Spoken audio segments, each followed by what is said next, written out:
Welcome back to Chulabula Vintage, and in this video I have another Vinted jewellery haul. Spent a bit more on this than I would normally do, but I do have a little bit more information on the provenance of the jewellery, so I wasn't relying solely on pictures, and that meant I was prepared to pay a little bit more for it. Now, I haven't paid huge amounts, but as I am mainly buying for reselling, unless something takes my fancy and I decide to keep it. Obviously, I do have to keep an eye on what I think things would be worth in the reseller market. But let me know what you think at the end.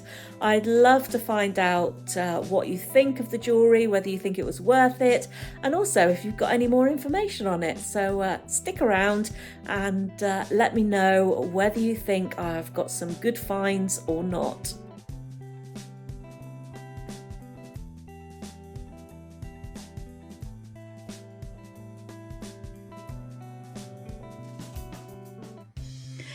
Okay, another video from my sister's kitchen table, different house sitting event, as it were. The last time I was here was before Christmas. It's now after Christmas. Still got the dog making barking noises in the background, possibly. He'll probably settle down, but he has been barking a little bit, so we shall see how we go with that.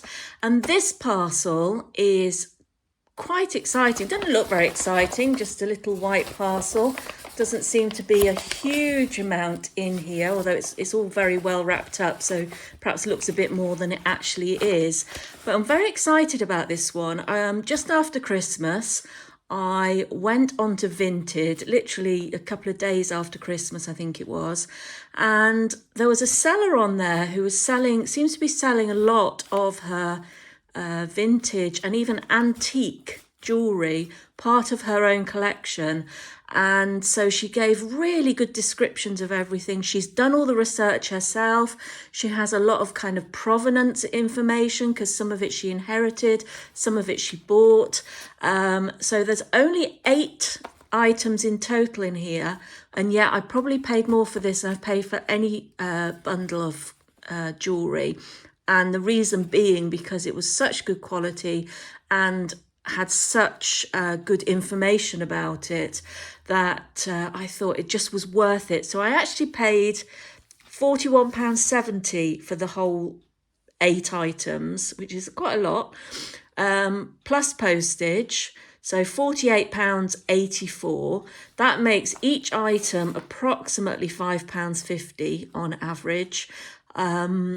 Although I paid more for some than others. I think the most I paid was £7.40, but I promise you, based on what's in here, they are absolute, even at those prices, bargains. And if she's still selling on Vinted when you watch this video, I mean, she may have sold out by now, then go and have a look at Little Nell 23 on Vinted, because I couldn't buy it all. I would have loved to have bought the whole lot, but there's no way I could have afforded to pay for the whole thing that she was selling. But go and have a look, because you might still find some lovely bargains there.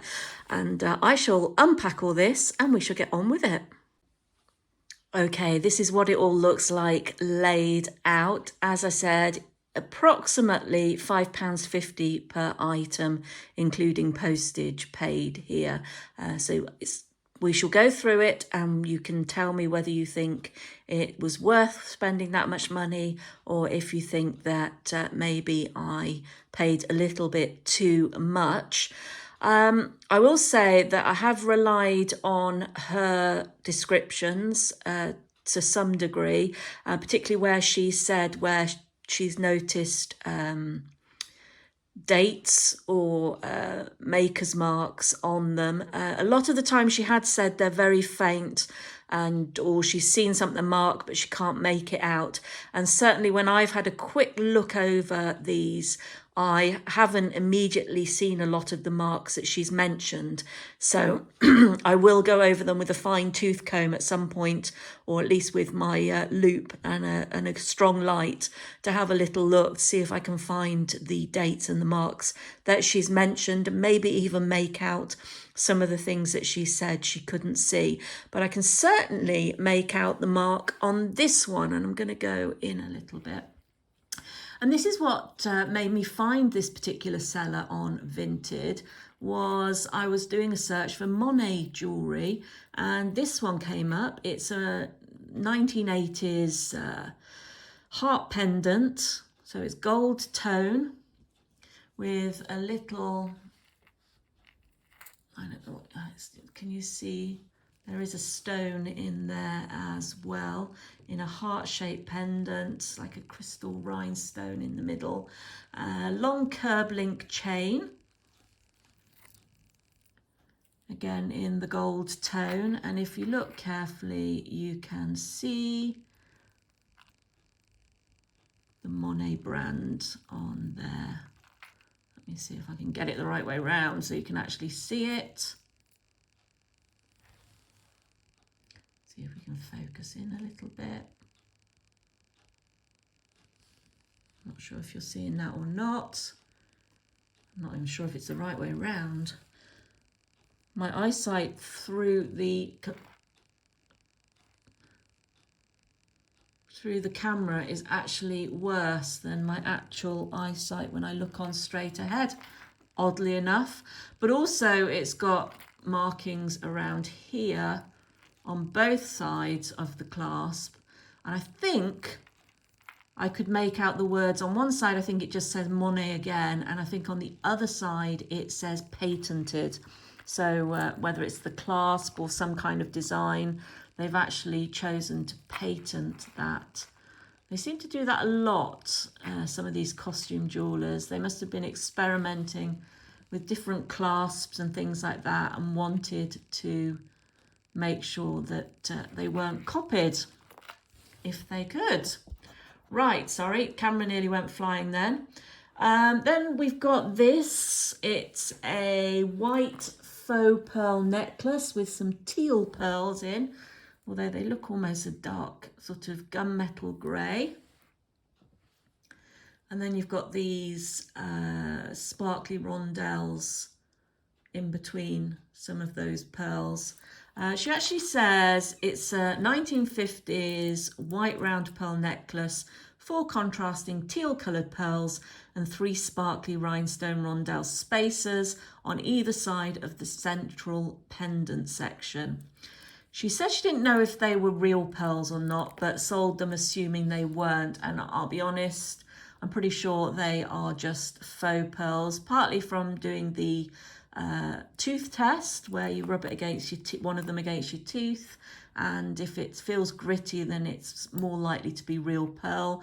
But also because you can see on these, some of the pearls, both the teal ones and the normal ones, there is a there is a little bit of sort of flaking, and you can see it's a little bit rubbed there, and that shouldn't happen with normal pearls.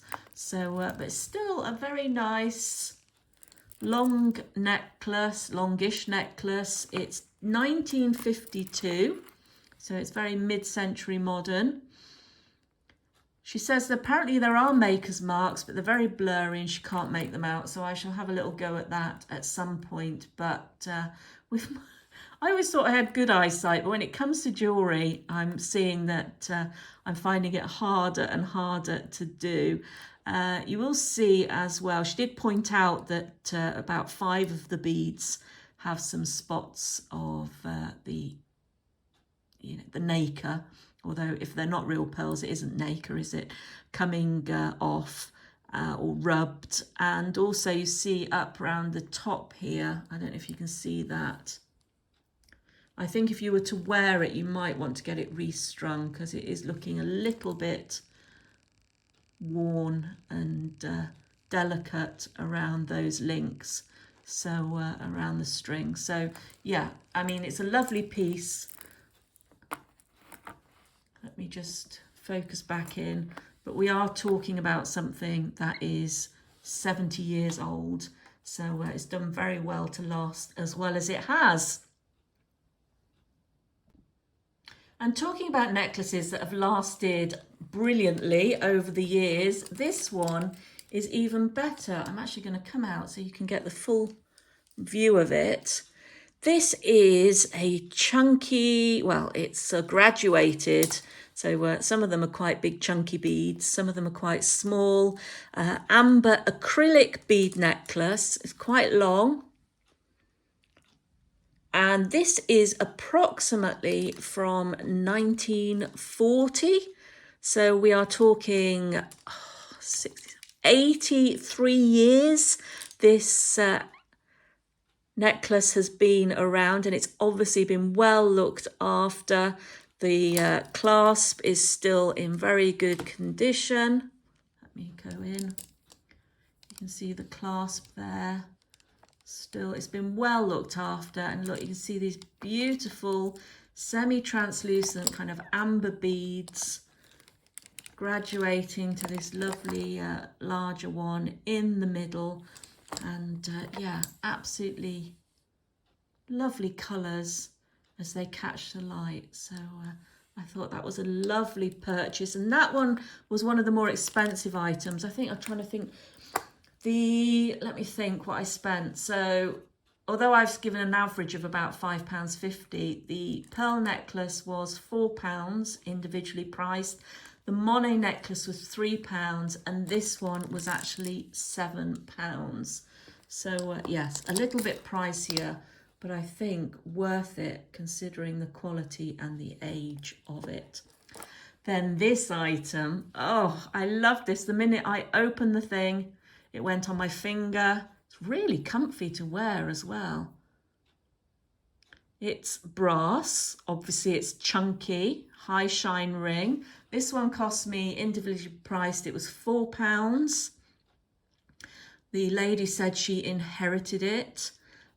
It's probably from around 1920. So we are talking antique here, and hasn't that lasted the test of time very well? You can see, obviously it has been worn, and you can see there is some wear on the brass around this section where it would have been either rubbing against other fingers, or maybe somebody had another ring. So yeah, it does look a little bit worn, but not a lot considering. And actually, because it's brass, I wonder if it could be polished up. Having said that, I prefer the sheen on there than I would if it was highly polished like that has been polished because of it being rubbed. So yeah, 1920s. She said it's very comfy to wear, and she is absolutely right. It's really comfortable on. It's in good condition for its age, and I think that would really stand out as a unique piece if you wore that out. And I will tell you, as I've said before, sometimes because vintage jewellery is both my passion and my business now, or part of my business, sometimes it's very difficult to give these things up.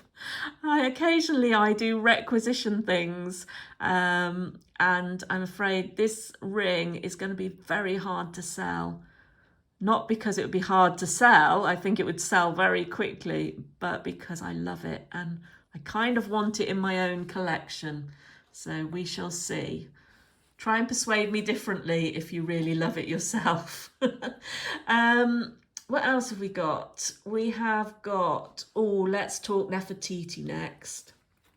So we have got, this was an unusual piece that stood out to me simply because it's slightly unusual. It's 1950s Egyptian revival. There've been quite a few times over the years that Egyptian jewellery has suddenly, or Egyptian inspired jewellery has suddenly become very popular again.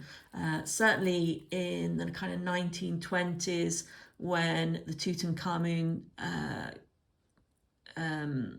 tomb was opened, it became very popular, and then there was a revival again in the 50s. So this is vintage silver tone panel link bracelet featuring Nefertiti and a turquoise faience scarab design. So you can see the scarabs there. Sorry about the dog. Somebody else's dog is barking and it's set him off a little bit. Charlie Bear, be good. He's gone quiet again. Then we've got the filigree panels that are linked together. You can see they're linked. And apparently this was originally purchased from a charity shop by the person who sold this to me. And she wore it once to a costume party and hasn't worn it since. It's kind of Art Deco in style. So Art Deco Egyptian revival would have been about the time of Tutankhamun's tomb being opened, and then obviously it's been revived again with a hint of Art Deco in it, and it's got quite this unusual clasp as well. You just kind of hook it over and pull it through there and it clasps, and it's a nice size as well. So yeah, I just thought that was lovely, unusual, and I can imagine it would have made a great item to wear to a costume party if you were going Egyptian style.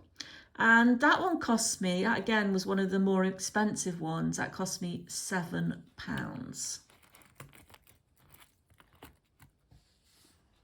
Then this item has slightly slipped out of view because it's very small and delicate, and it is a pin.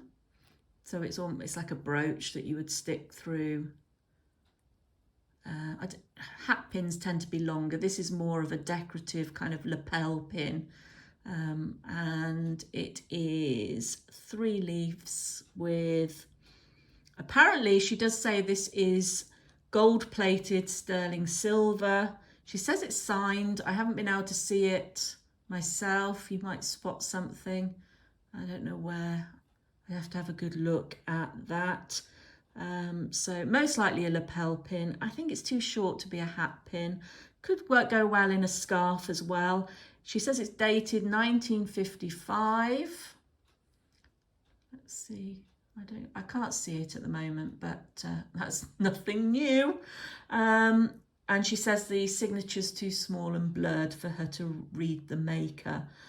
She says it's never been worn by her, and it looks like it's been gently used. It's in very good condition, no visible tarnish, and it still seems to open and close very well. I won't take it off because I might drop it while I'm videoing.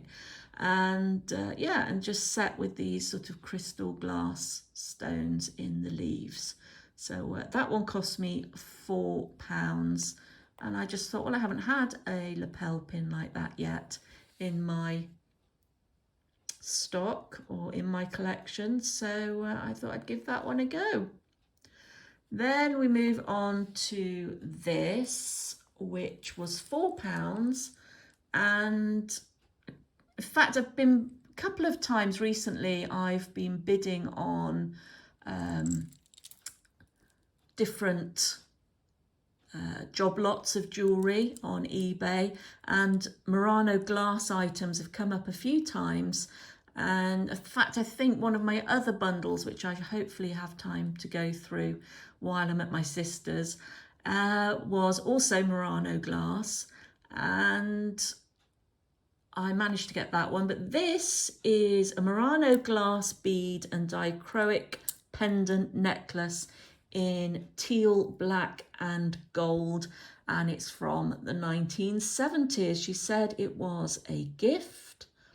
She's not much of a necklace wearer, so she hasn't really worn it, but it was a gift, and it has this lovely kind of 3D effect, large tear-shaped dichroic pendant. Dichroic basically means different colours, should mean 2, but it can mean more, because people tend to just use dichroic instead of going trichroic and etc.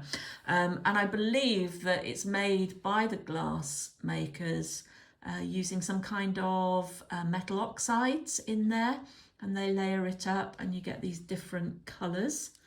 You see the back, and then we've got then the different glass beads. So we've got these lovely, again, dichroic kind of sparkly coppery type colour and black, and then the teal, and then different shaped ones, similar colour to these ones. And then we go to just black and through to there. It's a lovely necklace. It's funny actually that she says she doesn't wear necklaces very much, because I don't either. I love them. I pick them up and then I put them around my neck, and I think I feel uncomfortable with something around my neck, and I don't know if that would go if I wore necklaces more often, or if it's just one of those things. But anyway, I probably won't keep this unless I suddenly get an urge to start wearing necklaces again. She says the necklace pendant is signed by an unidentified Venetian-based Murano glass artisan. And she says the date on the pendant is 1975, and there's an unidentified maker's mark. I can't see where that is at the moment, but I shall have a search later for that as well. And finally, the item I spent the most money on, which probably hasn't stood out to you quite that much on this video, is this little item here. So what stood out about this to me? Well, it was partly how unusual it was, and it was partly because of its age. This was £8.70, and it's quite small. Some of you might think it's quite ugly. It's not your usual jewellery, is it? But it is an antique.